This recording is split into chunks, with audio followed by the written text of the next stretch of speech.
internet yu Dakaractu nuyu nañ leen amaan nañ mbégte bu baax àndaat ak yéen si seeni émission Actu Débat comme niñ koy amalee semaine bu jot si télévision Dakaractu TV bi nag nekk suñu premier numéro si année 2021 bi profite aussi di ñaanal internet yu Dakaractu année bu bëri xéewal alors tey nag si suñu émission Actu Débat ñuy dalal Cheikh Issa Sall moom moo nekk directeur général agence de développement municipal nekk également coordinateur mouvement bi di AMDEM directeur ñu ngi lay nuyu di la dalal si Dakaractu TV. maa ngi lay nuyu bu baax di kontaan également si ni ngeen me permettre ma waxtaan ak internetu Dakaractu. di leen souhaiter également une bonne et heureuse année 2021. di leen ñaanal gis naa Dakaractu bi mu sosoo ak léegi. jéego yu mu def pour jël place am si environnement bi mu nekk. ak njàmbarte gi ngeen si def yéen ñëpp. merci ba dale si directeur général bi ba si agent yi muy àndal ak yëpp collaborateur yi gis nañ seen taxawaay si espace médiatique bi ak vraiment seen contribution si développement économique et social bu dëkk bi. maa ngi leen si félicité bu baax di leen ñaanal 2021 nekk nag année bi nga xam ne mooy consacré lépp lu nekkoon seeni ambition pour seen groupe bi mais également pour suñu réew mi di Sénégal nga xam ne dafa soxla ay doomam pour dem fi nga xam ne ñun ñëpp foofu lañu bëgg àgg muy émergence. d'accord merci beaucoup directeur maa ngi si présentation bi maa ngi naan yow yaa nekk directeur général bu ADM nekk également coordinateur mouvement bi di AMDEM lan ngay yokk si parcours bi. waaw def naa loolu actuellement mën nañ wax loolu waaye mën nga wax également que ni je suis membre de l'Alliance pour la République. nekk également au niveau de Mbour du département de Mbour. nekk responsable foofu nekk également responsable au niveau de la commune de Mbour. di jàppale nag président Macky Sall ndax vision bi mu am ak yéene bu rëy bi mu am ci Sénégal. d'accord di ko topp nag depuis sa yoonu yokkute ba ci plan Sénégal émergent. di ñaan yàlla bàyyi ko fii ak wér ak kattan. ba ñun ñëpp li ñu bëgg ci Sénégal muy émergence en 2035 su mën fa àgg. beneen bi ci topp mooy sur le plan professionnel. j'ai été d'abord administrateur civil. nekkoon préfet au ministère de l'Intérieur. occupé fa ay poste de chef de division avant may dem Cour des comptes de 2003 à 2007. de 2007 nag ba 2012 maa ngi woon ay directeur de cabinet ministre de la santé ministère du travail ministère du Sénégal de l'extérieur. après bi président Macky Sall ñëwee tamit nekkoon na ay secrétaire général délégation protection sociale solidarité nationale ñun ñoo installé ay bourses de sécurité familiale ak yu demee noonu yëpp. nekkoon na également directeur de cabinet ministre de l'hydraulique et de l'assainissement avant may ñëw fii. depuis 2015 comme directeur général agence de développement municipal. d'accord directeur magistrat nga également peut-être dinañ ci revenir au cours de l'émission. wax nga ko tout à l'heure si sa présentation Mbour nga dëkk. Mbour tey buñ ko waxee suñu xel dellu si ki nga xamante ni moom moo nekk doomu sénégalais bi di Diary Sow. demoon jàngi bitim réew mais depuis quelque temps. teguñ ko gët ñu jàpp ne dafa réer mu nekk loo xamante ni tax na bo askanu bëri askanu Sénégal nekk si njàkkare alors ñu xamoon sa relation ak moom depuis bi mu nekkee si classe de seconde muy jàng ba nu mu demee France alors tey ban réaction nga mën a apporter si par rapport ak disparition bi ñuy wax. waaw Diary Sow sunu ñees la sunu rakk la sunu doom la sunu lépp la waaye nag fierté la pour Sénégal. j'ai rarement rencontré xale bu responsable comme moom. macha allah xale bu bëggoon jàng ba pare fonk ay waajuram xale bu baax. xale boo xam ne tamit bu doon def ay performance yu am solo. si liñ ko dénkoon li ko ay waajuram fi ñu ko tegoon mooy wàllum jàng mi. ba àdduna yëpp xam ko Sénégal xam ko ñëpp di ko tiitaroo donc Diary Sow. nekkatul Diary Sow bu Mbour. wala bu département de Mbour. bu Sénégal la. donc bu Afrique la parce que école boobu mu dem tamit lycée bi le grand foofu tamit drapeau Afrique la fa yor. te doon fa def ay performance yu am solo. kon ñun li nga xam ne moom la ñuy def rek depuis boobu bi ñu déggee information ba tey. mooy di ñaan yàlla sunu borom mu fexe ba indilaatal ñu ko si jàmm ak salaam. d'accord si jàmm ak salaam ñu retrouver ko waat si jàmm ak salaam.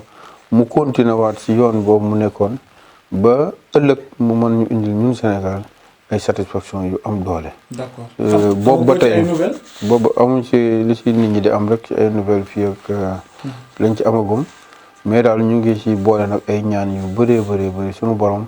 pour que yàlla def mu ñëwaat si nu mu gën a gaawee. d'accord directeur 2020 la ñu génn dugg si atum 2021 pandémie bi di Covid 19 ñëwoon salfaañi suñu économie.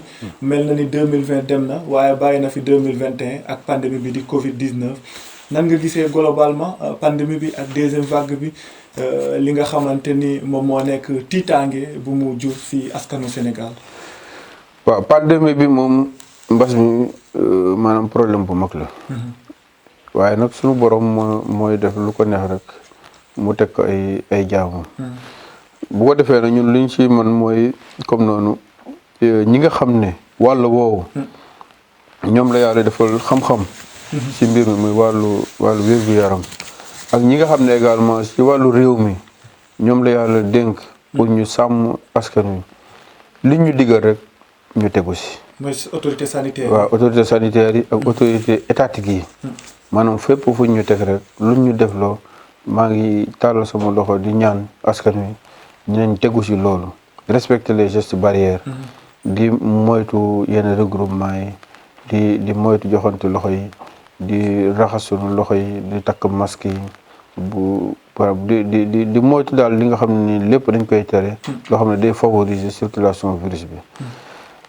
te ñu am confiance également ci sunu autorité sanitaire ak ci sunu autorité étatique yi. ñu xam ne ñoom guddi ak bëccëg ñu ngi ci lu protéger askan wi boo demee Fann wala nga dem ay Dalal Jàmm. da ngay dem ba yërëm dootoo xoolati sa bopp da ngay yërëm maanaam médecin yi. ak personnel médical bi ni ñuy sonni. pour jàppale askan wi nga xam ne ni ñoom la yàlla def feebar bi dal leen. sur le plan économique. Sénégal mu ngi woon ci lancé boo xam ne. président Macky Sall en 2021 2022 normalement dañu waroon àgg ci ay taux de croissance ay 13%. tout à fait. mu nga si te ñu ngi woon toutes les conditions étaient réunies pour ñu àgg fa. donc loolu tamit muy affaire boo xam ne ñëw na dal suñu kaw mais malgré tout nag mesures yi ñu jëlaat. de relance mesures de résilience yi tax na ba li dal. état yu bëri ñu dem ci ay moins 6% ci seen croissance yàlla dimbali ñu ngi ci entre 0,80 quelques % ak 1%. dafa naan loolu moom performance la bu mag ci contexte bi ñu nekk boo xooloon àdduna bi ñi nga xam ne réussir nañ loolu bëriwuñ. li ci des nag mooy loolu ñu bàyyi ko xel bu baax moo tax gestion pandémie bi xaw a métti. da ngay jël ay mesures pour protéger santé askan wi. mais da ngay bàyyi waale xel. économie bi ak poosu askan wi. tout à fait moo tax de manière graduelle au cas par cas. Suivant le contexte et la situation si la mesure yi di génne mais nag askan wi nañu bàyyi xel rek ne mesure buñ ci jël rek. pour protéger leen la. donc parlant de ces mesures directeur dogguma la. gis nañ ne autorités yi à chaque fois y a une forme de tâtonnement boo xamante ni moom la ñuy gérer en quelque sorte am na ñu koy wax.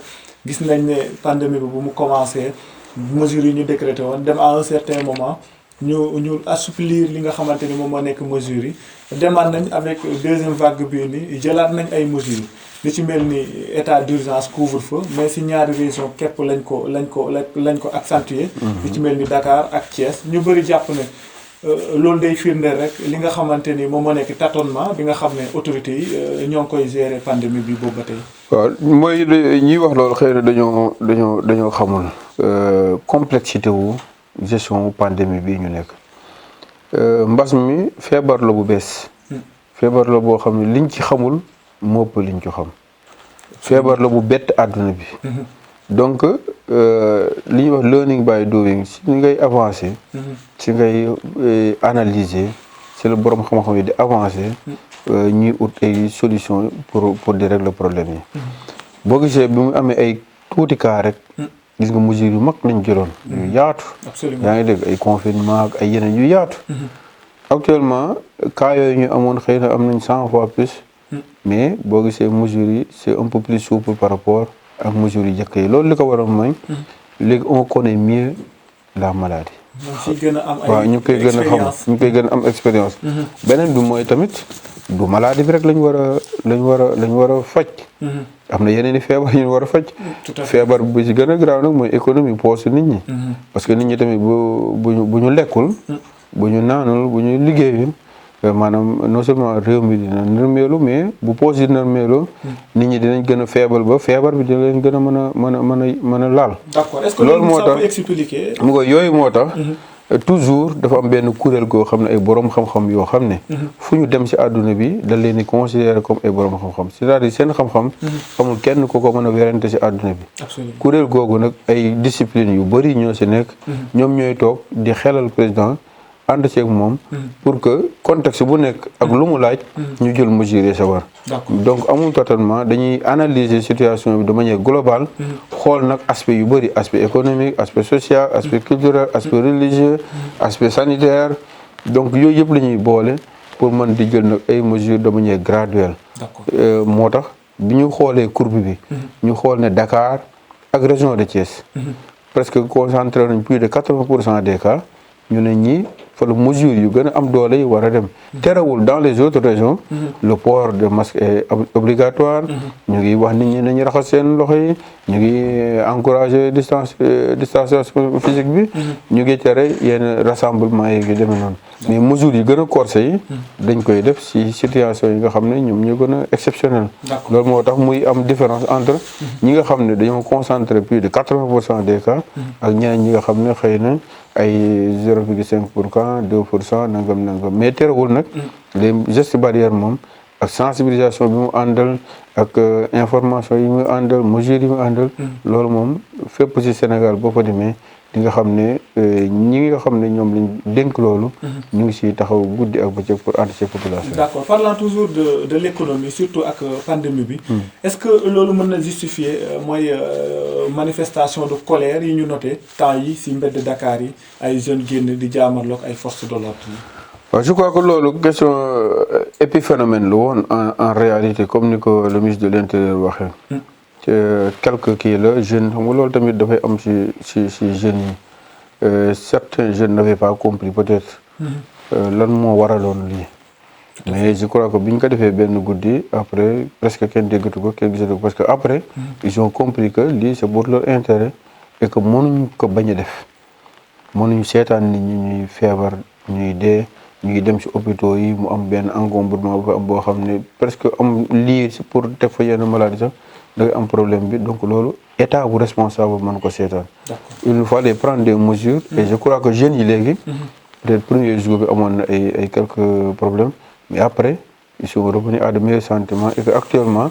vraiment boo seetloo à partir de 20 heures pratiquement dootoo gisati kenn ci biti ñu ngi respecté mesures yi. ànd ci autorités yi. te ñu ngi ñaan tamit toujours nit ñi di am esprit boobu. ñu xam ne.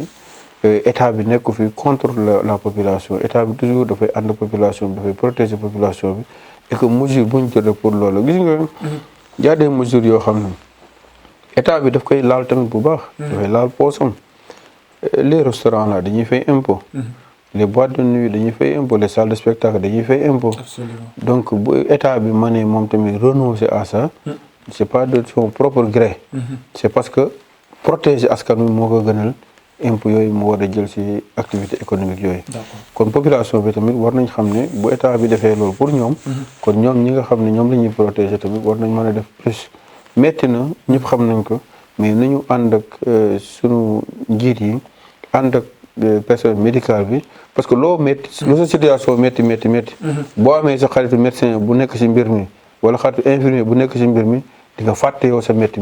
d'accord yaa ngi dégg donc nañu ànd ak ñoom yërëm leen ñoom surtout yërëm suñu bopp yërëm état bi ñaan yàlla rek mbir mi bu ñu respecté les mesures là incha allah dans quelques mois kenn dootu ko waxati comme ñu bële passé yaa demoon na ba cas yi presque dootoo ko déggati entre temps xëy na vaccin bi dina ñëw bu vaccin bi ñëwee ak yeneen ñëw médicament dina ñëw parce que ñi chercheurs également tooguñu tout à fait borom xam-xam yi ku nekk yaa ngi si laboratoire di xool noo si uti ay solutions te jàpp nañ ne yàlla dinañu indil rapidement des solutions soit ces vaccins wala ces médicaments ba ñu mën a génn situation. d'accord au-delà de toute considération directeur gisoo ne colère bi ñu gis du côté des populations ça ne reflète pas en quelque sorte benn manque de communication benn manque d'implication boo xamante ni gouvernement bi waroon na leen ko def aussi.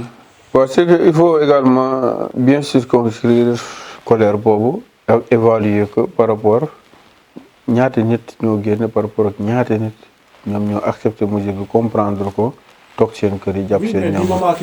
donc il y a dans un pays nag unanimité par rapport à une décision mënul am donc il faut au début rek mu am quelque surtout mesure bu bees te mesure bi xaw na parce que li ko waral mooy comme ni ma wax dañu analyser données yi et immédiatement ñu gis courbe bi yéeg rapidement il fallait une décision immédiate loolu moo tax décision bi mais c'est concerté parce que wax naa la ne c'est un benn collège bu boroom xam-xam ci domaine yëpp ñoom ñooy ñëw de manière régulière ak président di ko wax situation bi par rapport à situation boobu nag ensemble ñu jël ay décisions mënuñu def ay référendum wala ay demee noonu pour demande de population bi mais comme population bi ci seen biir am nañ ay borom xam-xam yoo xam ne ci askan bi lañ bokk yàlla def na seen xel màcc ci loolu ñu def benn kuréel goo xam ne à chaque instant ñu ngi analyser situation bi di xalal président askan bi tamit war nañ ko mën a comprendre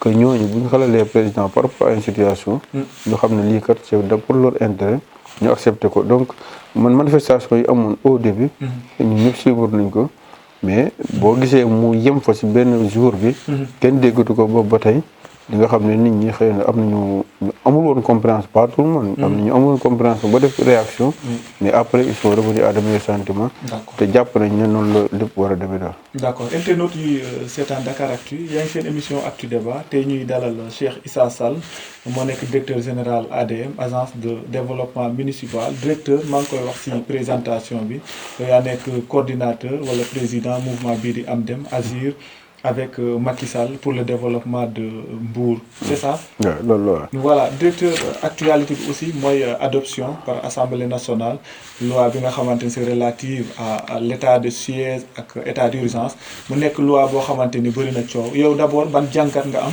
ci par rapport ak adoption loi bobu?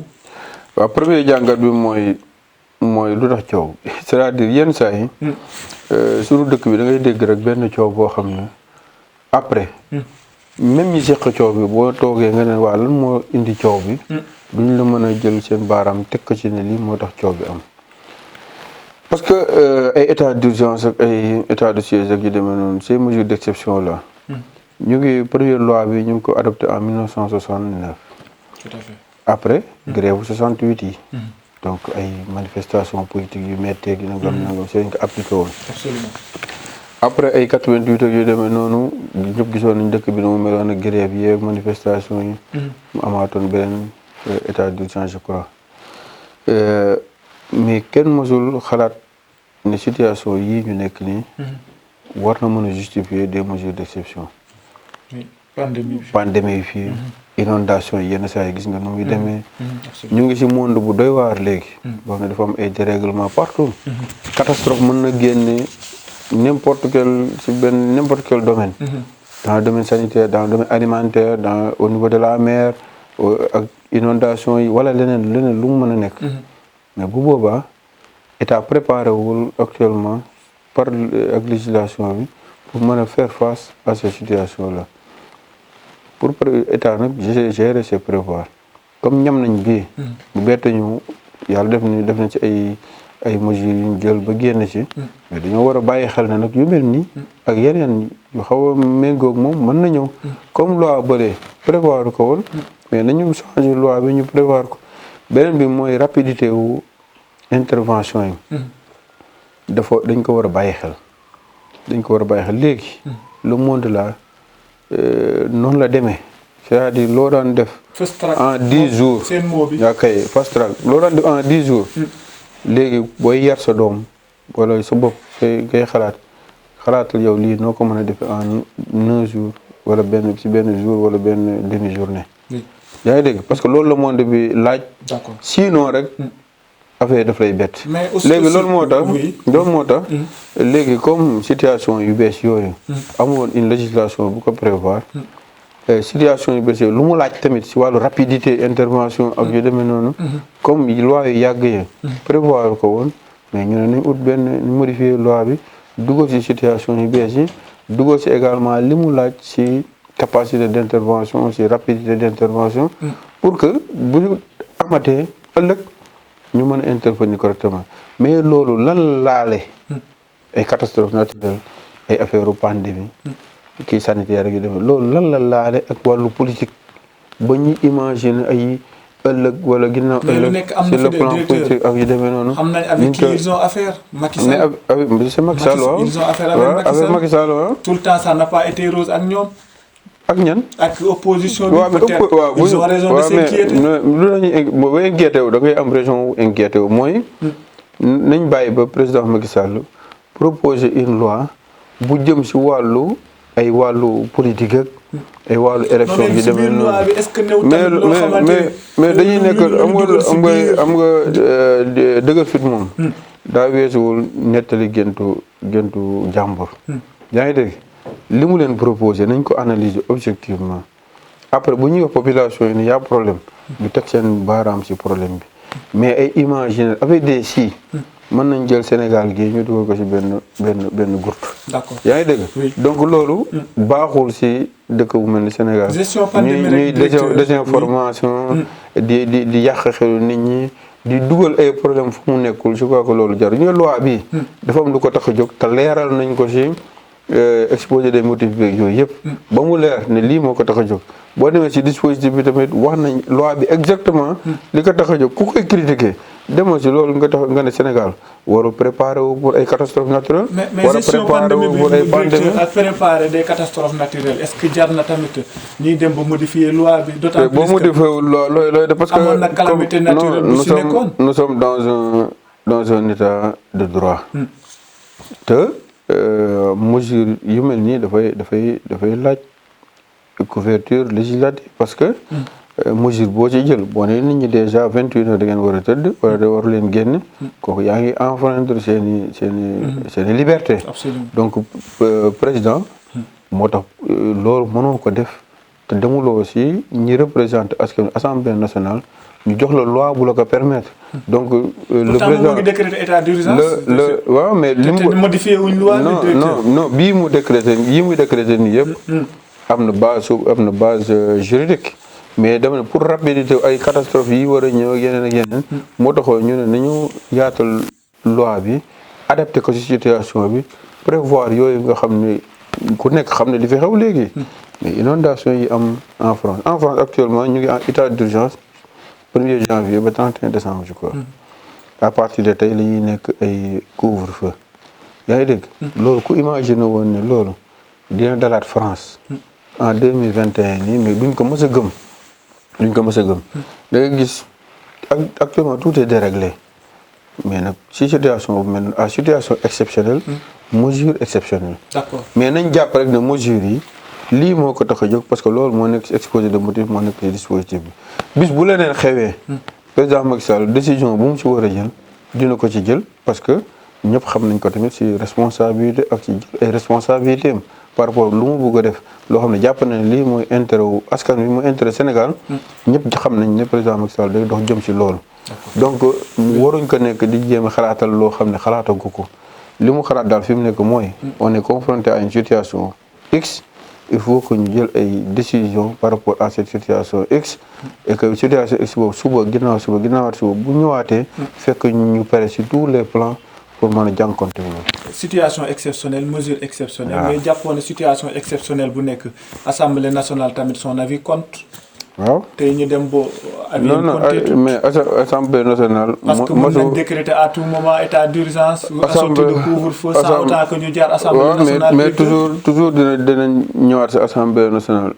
assemblée nationale est-ce que dina amati importance bañ a am njëriñ. boo demee ba jël mesure boo xamante ne assemblée moo la waroon jox pouvoir bi. assemblée nationale jël mesure sans autant que nga wax assemblée nationale nga soog a retourner. déjà demewul noonu sax mais assemblée nationale ay pouvoir am kenn laalu ci dara mais nag dinañ organiser un système bu permettre daal en tout cas l'exécutif. bi nga xam ne moom mooy comme son nom l'indique moom mooy exécuter mu mën a exécuter rapidement léegi nag le législatif mosuñu am pouvoir yi am actuellement li ñuy wax évaluation des politiques publiques yaa ngi dégg affaire aide alimentaire yeeg yeneen inondation yeeg yeneen ak yeneen ñuy constituer ay groupe d'information wala ay commission d'enquête ak yooyu léegi li si assemblée nationale di def mosu ko def si Sénégal avant 2016 ci constitution bu bees bi si la amee pouvoir yooyu si le président Macky Sall yokk seen pouvoir yooyu ba ñun ñi ñëpp chaque man si année 2020 bi xëy na répondre na si assemblée nationale ak au conseil des collectivités territoriales conseil économique social environnemental bu dee au conseil def naa dem nañ fa 2 fois conseil économique social dem nañ fa benn yoon dem nañ assemblée nationale benn yoon te loolu si gestion une administration de mission comme ADM kenn mosu ko woon imaginer ce ministre mënoon na la oo président Macky Sall mënoon na la oo ay conseil présidentiel mais léegi assemblée nationale ak kuréel assemblée consultative yi la président Macky Sall dafa leen yokkal ay pouvoir ba ñuy mën di contrôler exécution politique publique yi si nu mu gën a rafet di def ay rapport di ko publier ñëpp di ko gis donc loolu c'est des pouvoirs supplémentaires yoo xam ne si constitution 2016 bi c'est le président Macky Sall yokk doolewu waa assemblée ba ñu mën a vraiment contrôler efficacement l'action publique. D'accord kon bu ma la déggee ngay wax bokk ak avis ñii di naan le président est en train de préparer son 3e mandat c'est une loi antidémocratique.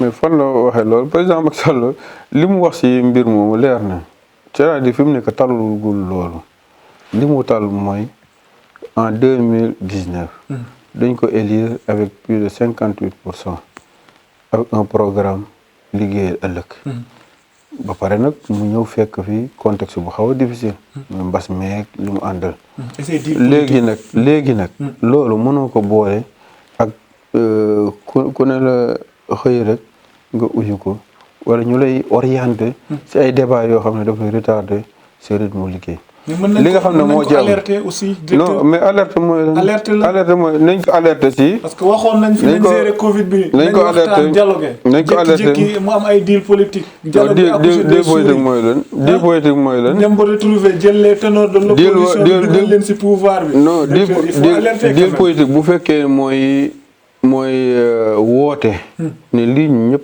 ñu bokk nañ ko ànd liggéey ko nañ ànd yëkkatee ndoo tegandoo nañ moytu xiroo beeg ŋaayoo bi nañu xoolandoo même direction nañu liggéey ànd pour que sénégalais yi li ñuy xaar si ñun ñu teel ko am bu fekkee di politique kon di politique moo gën si àdduna bi di loolu te loolu moo fi am c'est-à-dire jusqu'à présent ku bugg opposé wu yaa ngi opposé wu mais ñi nga xam ne jàpp nañ ne avec la manière mais waaw ñi bëgg a opposé wu affaibli même mais parce que sénégalais yi ñoo joxul bopp opposition bi mais parce que sénégalais yi ñoo joxul bopp opposition bi xam nga lu tax c'est pas parce que président moom non du loolu parce que président Macky Sall dafa wan sénégalais yi luñ ko joxe bopp waa opposition bi tamit wane lu leen sénégalais yi wanewul bopp gis nga sénégalais yi dofatuñu sénégalais yi dañoo nekk ci niveau boo xam ne yenn saa yi dañuy raw sax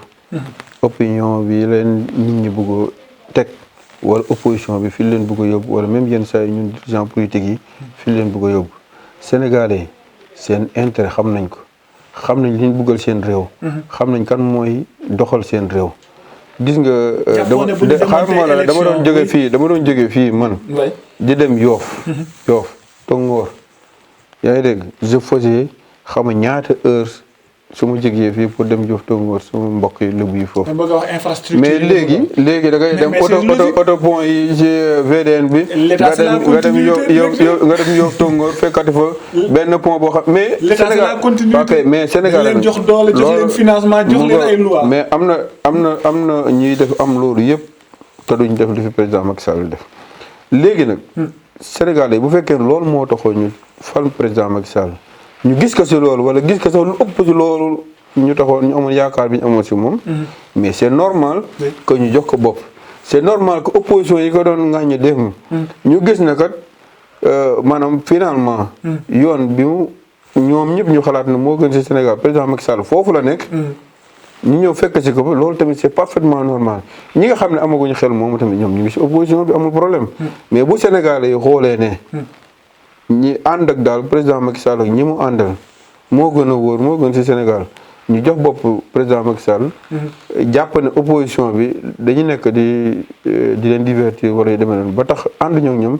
kooku opposition bi moom moo war a xoolaat boppam mais c'est pas la faute au président Macky Sall bu fekkee ne Sénégalais yi toppuñu opposition bi si li leen yóbbu. D'accord, mais c'est normal aussi que le président de la République œuvre à ce que la démocratie, non, démocratie, le rayonnement de la démocratie dans un pays. Kenn terewul fi rassemblement. Kenn terewul création parti politique. Kenn terewul ragal nañ. Oui. Mais non dafa am loo leen si ëmb loo xamante ni suba bu ñu taxawee di manifester ngeen décréter état d'urgence wala coup. mais liñ ci ëmb na ci am kenn ku ci teg baaraam ne lii lañ ci ëmb.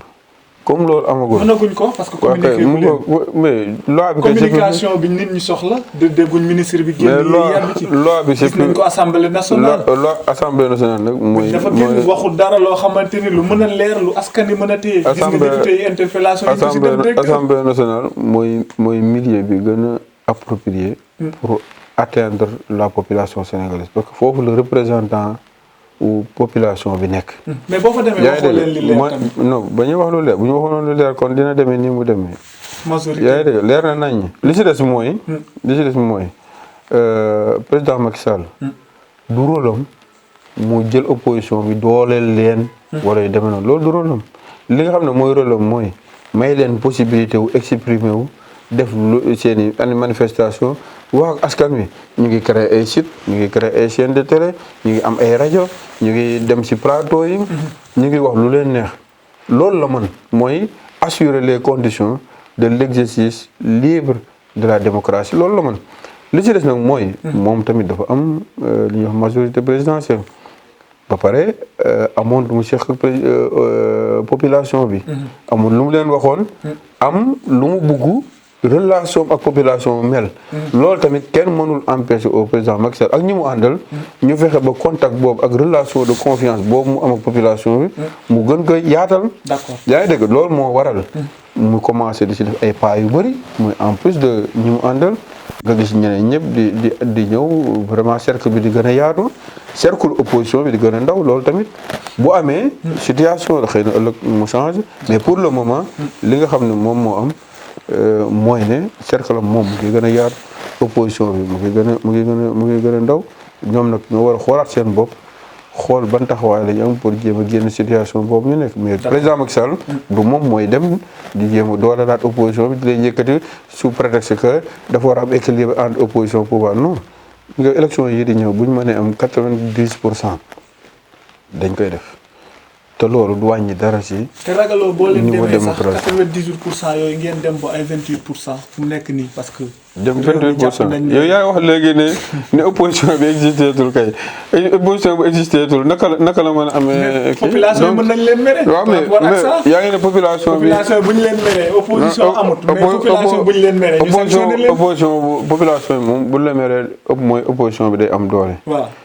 comme opposition bi amul doole ça veut dire que population bi meerewuñu taw ku gis tamit vraiment ku gis li xew ci dëkk bi di nga xam ne population bi en majorité meerewuñ président au contraire ñu ngi koy accompagner bu baax di kontaan bu baax ci actes yi muy jël ci li muy def tey jii rek boo xoolee ci journaux yi action yi ñu defoon ci wàllu Covid bi c'est apprécié à plus de 93% par les populations. c'est des chiffres loolu ak seen i experts. waaw jékki-jékki oui pourtant defal ñu benn bilan defal ñu benn kii parce que yéen a nekk état yéen a nekk agence yi yéen a nekk programme yi. am ay chiffres yu mel noonu moom du guleet ci Sénégal. benn góor daf ne ma yenn saa yi nit ñi boo génnee chiffre bu favorable ci pouvoir bi rek. ñu ut ko taxal te pourtant kuñ fi presse boobu noonu di génn chiffre yooyu kuñ fi tàgge woon sa mbokk ko yenn say daal yaa ngi dégg donc pourtant c'est la même presse c'est les mêmes journalistes information la ñuy am rek répercuté ko comme yéen ngeen koy defee comme ni ko ñeneen di defee donc bu ñu wóorantoo rek yaa ngi dégg wóorante et puis ñu xam ne agence bi ko génn mooy ANSD googu yenn saa yi mooy wax ne pauvreté am na tel département ngeen génn ko mooy wax yenn saa yi ne agriculture bi fañ ko bëggoon a yóbbu àggu fa génn ko mais bu waxee ne agriculture bi actuellement ñu ngi ci plus de 3 millions de tonnes de céréales mais tamit war ngeen ko mën a gëm. est-ce que réalité bi la bëgg wax sur le terrain est-ce que loolu mais ñoom parce que ñoom directeur c'est bien de donner des chiffres mais donner des chiffres yoo xamante ne y a un impact par rapport à la vie quotidienne man de dëkk bi ma gën a maîtriser muy Mbour maa ngi ay vidéo yoo xam ne askan wi ñu bëri bi ñu demee jëli aide alimentaire bi témoignage ak ñaan yi ñu ñaanal président Macky Sall képp ku nekk Sénégal fii bëggoon nga nit ci làmmiñam ñaanal la ñaan yu mel noonu ndax mbetteel mu neex bi ñu am si bi ñu demee jëli aide boobu noonu ak yeneen man actuellement si semaine bi lu bëri Mbour laay yeewu ñëw liggéey si Dakar ñibbiwaat Mbour amoon na temps jéggi siraat lañ doon wax Dakar Mbour jéggi siraat il faisait au moins 3 heures de temps pour ak si biir Dakar kenn xalaatul woon boobu di dem fanaan Mbour xëy liggéey si jiitu fi ñuy jógee ay géej waaye képpikee nag yi demee noonu boo liggéeyee fii heure bu la neexee boo tëjee si bureau nga delluwaat Mbour yooyu yëpp c'est des réalisations yoo xam ne population bi ñu ngi koy gis di ko sentir di ba pare di si am mbégte mu rëy ak yeneen yi boo demee si pêcheurs yi nga xam ne tamit so boo xoolee à Mbour waaw mu ko moment de la campagne mu ko ñoom mosul am un programme dédié à la pêche artisanale d'accord léegi gis nga booy jënd moteur même moteur 1 million 300 da lay jox subvention 1 million d'accord ak yeneen c'est-à-dire population bi ñoo gis exactement leen président Macky Sall defal ñu ànd ci ak moom d'accord temps bi moo ñuy xaw a xoj ñu dese ñaari point ñu aborder ko alors mooy financement parti politique yi directeur gis nga tout récemment mooy campagne de collecte de fonds bi nga xam ne PASTEF organisé woon na ko gis nga fu mu mujjee coow la encore sur la place publique ñu dem ba sax ministre de l'intérieur génn di xupp waa PASTEF naan leen boo leen moytu dañ leen di dissoudre financement parti politique yi juriste nga magistrat nga laa bëgg a wax nan nga jàngatee loi bi nga xamante ni moom moo ëmb globalement financement parti politique parce que gis nañ ñu jàpp ne loi boobu dafa obsolète waratuñ koo appliquer. xam nga loi nag moom loi bi comme mu ngi fi. te moo régir parti politique yi nañ jàpp ne loi bi moo fi nekk rek léegi nag si dialogue politique yi am ak si waxtaan yi am. bu àggee ci ñu modifier loi bi bis buñ ko modifier disposition yu bees yooyu. ku nekk tamit tënk si mais pour le moment loi bi nga xam ne ni moom moo fi nekk mais li nga xam ne moom laa siy dolli mooy dañoo nekk si dëkk bu tudd Sénégal man nekkoon naa chef de division affaires politiques et syndicales au ministère de l'intérieur parti politique fii yu bëri seen reconnaissance man maa ko instruire ba def projet de décision pour que ministre bi reconnaître leen ak ay syndicats yu bëri nekkoon naa ko la au niveau de la Dagat ministère de l'intérieur donc xam naa parti politique yi un peu ni ñuy fonctionner gi demee mais dañoo nekk si dëkk bu tudd Sénégal dëkk bu gis pétrole dëkk bu gis gaz dëkk bu nekk si sous-région bu yëngatu dëkk boo xam ne depuis un certain temps sunu pouvoir politique yi duñ ko wax sunu sécurité bi duñ ko wax mais ñu ngi jànkoonteeg yenn saa yi ay situation yoo xam ne dañ koy gérer en toute discrétion pour préserver Sénégal si pénétration yenn force obscure yoo xam ne xam nañ leen si sous-région beeg yu demee noonu donc si dëkk bu mel noonu nag da ngay lépp lu laal affaire xaalis dañ koy contrôler bu baax gis nga sunu gox-goxaat yi jëm si parti yi sax xam nga même sunu gox-goxaat yi laa wax de sunu gox-goxaat yi même ñoom pour ñu dem lebi xaalis wala pour ñu ute xaalis état bi daf koy contrôler bu baax parce que bëgguñu n'importe quel xaalis di dugg si suñu dëkk yi parti politique yi également c'est la même chose on ne peut pas permettre ku nekk nga dem jële ji xaalis fu nekk indi ko si réew mi kala ko jox lan mooy objectif am lu tax mu jox la ko xaalis boobu ban façon xaalis la loolu yëpp état si responsabilité am xool ko bu baax def see bokk loolu moo taxoon loi bu moom moo ko tax a jóg loolu moo tax également ministre de l'intérieur xuppul kenn dafa rappeler loolu nga jàpp non dafa rappeler les dispositions législatives yi nga xam ne moom moo concerne lu mel noonu yaa ngi dégg moo concerne lu mel noonu ba nga xam ne ni dina leen bàyyi loo xel ñoom yéen a ngi dugg si entreprise boo xam ne de maanaam bàyyi leen ci xel ne xaalis warul jóge fii warul jóge fii warul jóge fii. léegi nag bàyyi leen nag seen responsabilité bu ëllëgee kenn du ne lu naan magum waxoon naa ko moo gën magum xamoon naa ko. le ministre de l'Intérieur naa fekk rappeler li nga xam ne li ci des mooy. actuellement nekkuñ ci campagne demuñu élection. demuñu dara Sénégalais yi jóge ci situation bu metti yaa ngi dégg. responsable politique yu responsable yi ma xam man. yëpp bu ñu demee ci banlieue bi bu ñu demee ci mbënd mi bu ñu demee ci yenn situation yi li ñuy def mooy dërëm yi am tuuti moom la ñuy séddoo askan wi jënd ay masque di ko jox nit ñi jënd ay gel di ko jox nit ñi jënd carburant di ko jox sapeur pompier ci mbënd mi di leen jàppale mais responsable politique boo xam ne yow pour nga dem Richard Toll luye fa hôtel wala pour nga dem Mbour ci campement yi il faut que nga raquette Sénégalais yi jël seeni dërëm ci contexte bi man boobu responsable politique vraiment sa manière de faire xaw na tee sama xel bi ci topp nag mooy état bi tamit c'est un état vraiment responsable ñu bàyyi xel lool rek bu ñu respectante yaa ngi dégg élection jotatul campagne amul waaw teg Sénégal dañoo am culture teral gan teral gan boo dee tournée da ngay def nemmeeku fii ko dëkk boo fi dem bu fekkee nit ñi adopté nañ la ñooy yor sa logement fa ngay loger say militants say responsable la ngaa ñëw dinañ ko lijjanti la ngay lekk dinañ ko lijjanti ku nekk dina jàpp indi sa oto bëgg a wax ne amutoon benn importance bu motiver collecte de fonds boobu directeur am na lu ko motiver mais loolu c'est seen affaire bopp la donc waruñ si woon dugal Sénégal waruñ si woon dugal askan wi. waruñ ko woon def. te parti politique bi Sénégal lépp la. non seen militation aussi à l'étranger. parti politique bi du Sénégal parti politique c'est une association privée. association privée boobu nag boo amee ay problème interne xam nga la réalité c'est quoi c'est que Ousmane Sonko xam nga politique dafa métti surtout opposition. dafa métti de. pour nga gérer ko non amatul moyen. beneen bi ci topp révélation ngay def non Ousmane Sonko. amatul moyen nga boo amee moyen fan la koy jëlee liggéeyul depuis 2016. amul cabinet bi da ban marché la gagné. fan foo dem fekk fa cabinet bi amul réalité de non loolu mooy première chose deuxième chose. mooy ñii liggéey ci biir Pastef di am as tuut commencé di joxe. te Sénégal ñu xam ne li ñu naan kii paye commande. commencé di joxe bu ñu waree def dara ñooñu commencé génn yenn saa sax di génn plus que Ousmane Sonko dañ commencé tamit di réclamer yenn parcelles yeeg yu demee noonu. donc problème interne boobu waruñ ko gérer noo xam ne dafay dugal Sénégal si situation yoo xam ne mën nañ ko def parce que lii. bu ko parti politique yëpp defee comment contrôle bi. contrôle bi naka lay jàpp nañ ne APR moo ko njëkkee. nan la ko njëkkee. APR. non président Macky Sall gis nañ ko fi li mu wax leer na nekk ci diaspora bi. ñu koy collecter fonds ak ñu koy may ay litres essence. président Macky Sall li mu wax leer na mooy li ma leen wax sànq. nee naa la Sénégal dëkku teraanga la man yow soo ma gën a si woon Mbour tàngal doo ko fa jënd dégg nga loolu. mais c'est différent non loolu la président Macky Sall. mais c'est différent quand même directeur. président Macky Sall daf ne bi mu demee Matam si ay mbokkam. ñoom ñoo jël en charge lépp. yaa ngi dégg.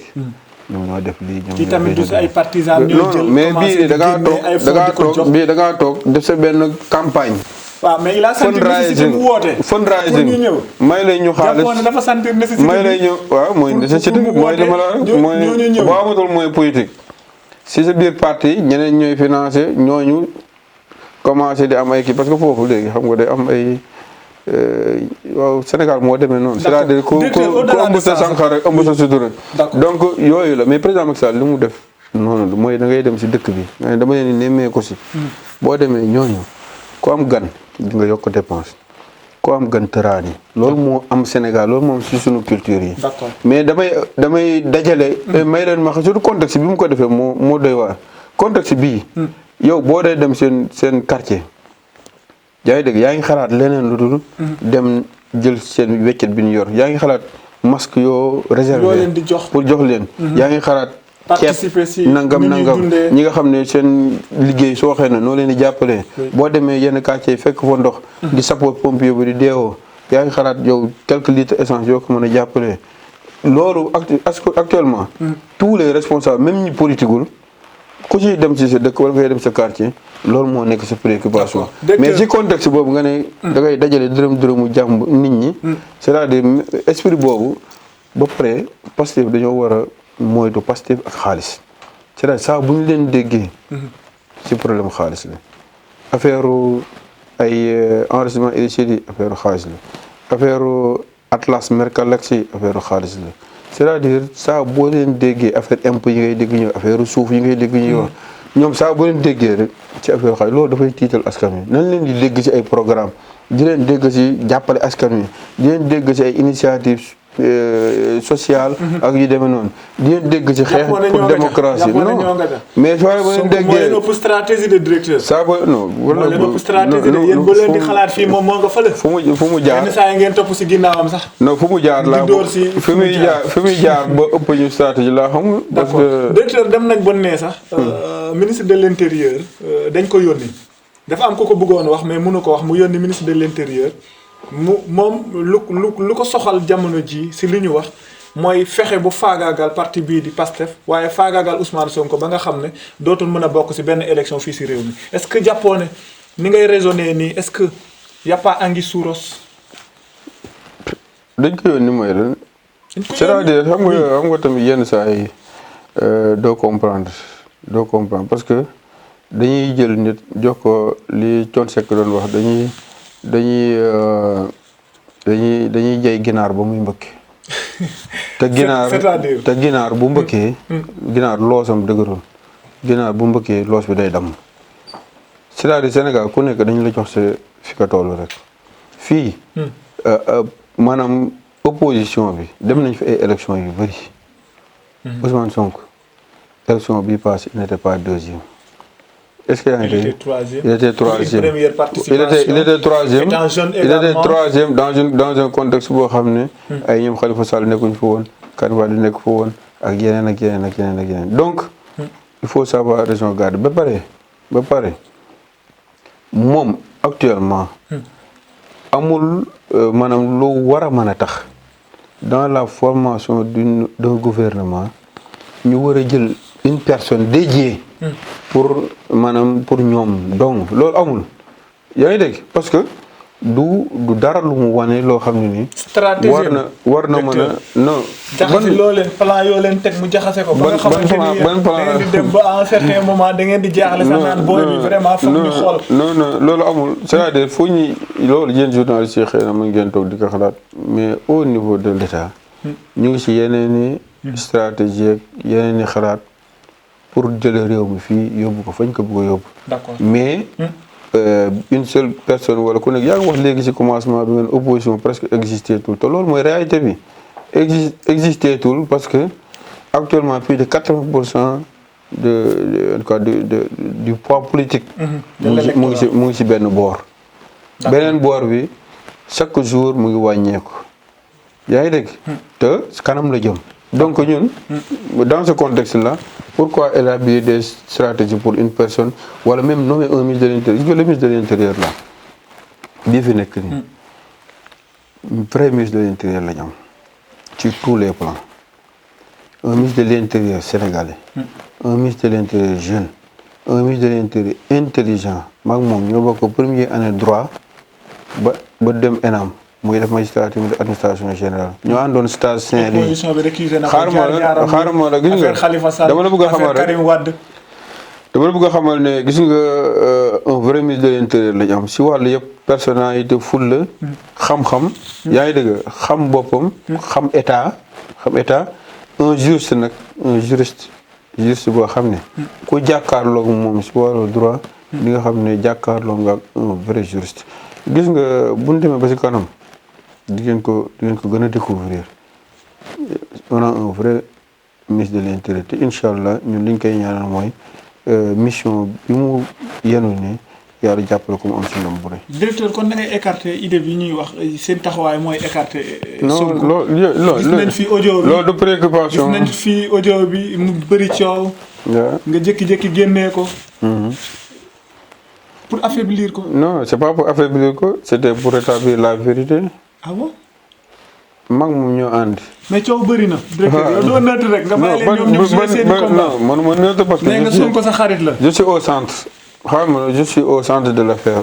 mënuma neutre gis nga waxoon naa ko si rajo yi waxaat naa ko tey sëñ Abdou Lahad Mbacké daf ne boo amee sa xarit mu wax lu dul dëgg. ñu oo la pour seede da nga ko naan li nga wax du dëgg. doo neutre. non da nga ko naan li nga wax du dëgg buñ ne nañ ko rey ndax loolu nga ne reyaale leen ma parce que sama xarit la loolu mooy attitude bu baax bi. moom bëgg a jàngale directeur. non mooy malgré tout c'est-à-dire moom waru woon àgg si weddi ba ak ni mu weddi boo xam ne audience ba am na. ànd ak ay bu baax moom sax reconnaître na ko après ba pare boole ko ak bi mu koy weddi au début da ko boole wax ju ñaaw ay saaga te ñun Sénégal. war nañ dépasser foofu tamit wàllu politique. war nañu dépasser wax ju ñaaw. compte tenu dialogue audience boobu peut-être. war nañu loolu yëpp wax nañ ko affaire tey bu loo tax sànq ma ne la Pastef war nañ moytu xaalis saa bu ñuy wax Pastef dañuy wax affaire xaalis fonds affaire fiscalité affaire terrain yaa ngi dégg war nañ moytu loolu parce que loolu dafay ragalloo Sénégalais yi Pastef nañ moytu affaire xaalis. d'accord yaa ngi dégg. nit tamit li ngay wuyoo. kon na nga ko war a nuroo. rencontre boobu xaalis la. yaa ngi dégg je soupçonne que affaire de xaalis la woon peut-être toujours yooyu rek la toujours yooyu la te loolu nag dafay ragaloo Sénégalais yi bi ñu topp mooy comme ni ma la ko waxee rek man. j'étais au centre bi ñu ma oowee pour vraiment ma témoigner li nga xam ne. maa ko fekk sama akulaay taala. damaa témoigner li ma fekk. d'accord moom sa ëllëg sa xam si ginnaaw sa reconnaître na ne ni ma waxee noonu la. d'accord yaa ngi dégg donc loolu rek laa ci def si lu ma waroon a def. bi ma paree kenn déggaatuma ma nekk si dara. mais li nga xam ne daal xam naa ko mooy actuellement la préoccupation du gouvernement mooy mbas mi ñu mbëkkanteeg moom ba daaneel ko. d'accord mooy si biir mbas mi nu ñuy fexe ba suñu économie du ndërmeelu relance bi nu ñu koy assurer ba. vraiment duñu gaañ. bu ko defee ñu mën a continuer nag ci émergence bi nga xam ne fa lañ nekkoon li ci des mooy les grands projets ñu fexe ba terminer ko ñu ngi actuellement ñu ci projet 2 bi. yaa ngi dégg démb maa ngi woon Mbaaw marché yi pour Kër Massar lancé nañ ko. état d'exécution bi entreprise yi tey jii le 15 ñu ngi installé wu. incha allah ni ko président Macky Sall waxee Kër Massar ak li ko wër. déwén. inondation kenn du ko fa dégg incha allah. bu dee Pakassène bi ñu ngi si bu baax actuellement commune boo gis. ñu koy xotti mbedd yi. l'exécution bi buñ ko mënoon xayma aussi. globalement c'est sur 5 ans. d'accord donc fi mu nekk ñu ngi koy doog a door mais dëkk boo dem. def naa ne àndoon nañu jëm si tournée bi. dëkk boo dem ñu ngi xotti mbedd yi ñu ngi samp ay infrastructure lamp yaa ngi gën a yaatu ndox maa ngay dugg si quartier yi. te loolu Pakassène moom moo ko waral. yooyu mooy débat yi nga xam ne moom la ñu war a song. yooyu mooy préoccupation yi am solo yi mais yeneen yi si des yëpp vraiment mën na si. Cheikh Issa Sall émission bi jeex na gërëm nañ la sant la. ma leen di gërëm yéen tamit bu baax di leen sant bu baax ndax du yow ak ñi nga àndal ñëpp comme ni ma ko waxoon si début bi seen groupe bi dama koy suivre bu baax. merci di leen ñaanal gis naa tamit évolution bi bu baax. di leen ñaanal rek. parce que ñun Sénégal dafa am fu ñu toll. te li ma gën a neex si fii ñu toll mooy foo fëgg ay jeunes ñoo fay ëpp. ay ndaw yu am ñam comme on dit. ay ndaw yu am ambition ay ndaw yu am bëgg-bëgg. ay ndaw yu xam seen bopp. te loolu nag moom dong mooy li nga xam ne nii moo nekkoon si. cëslaayu yoonu yokkute bu président Macky Sall bi nga xam ne ñun ñi ñëpp moo ñu convaincre. ba tax ñu ànd ak moom les jeunes les femmes le monde rural. bi ñu gisee ñett yooyu ak li mu si yéene yëpp ak li mu si bugg yëpp ñun moo ñu tax te loolu mu ngi am si foo dem fëgg ñoo fekk ay xale yu xarañ yu bëgg lu baax. yu bëggal seen bopp lu baax bëggal seen dëkk lu baax. loolu moo am si Dakaractu bi moo am si APR léegi boo gisee léegi jeunes yi ñoo fa nekk politique bi noonu boo demee si wàllu économie bi des chefs d'entreprise léegi. ku taxaw ñu ne la kii mooy entreprise bi boo xoolee at yi nag tu te poses des questions mais loolu yëpp. liggéey lu bu yaatu boo xam ne incha allah. balaa ñuy àgg 2035 leen gën a gis fruit bi. incha allah merci beaucoup directeur gërëm nañ la sant la surtout si sa disponibilité. yéen internautes yu Dakaractu yi ñu jox leen dig daje semaine bii di ñëw ak beneen invité seen i émission Actu Débat jërë ngeen jëf.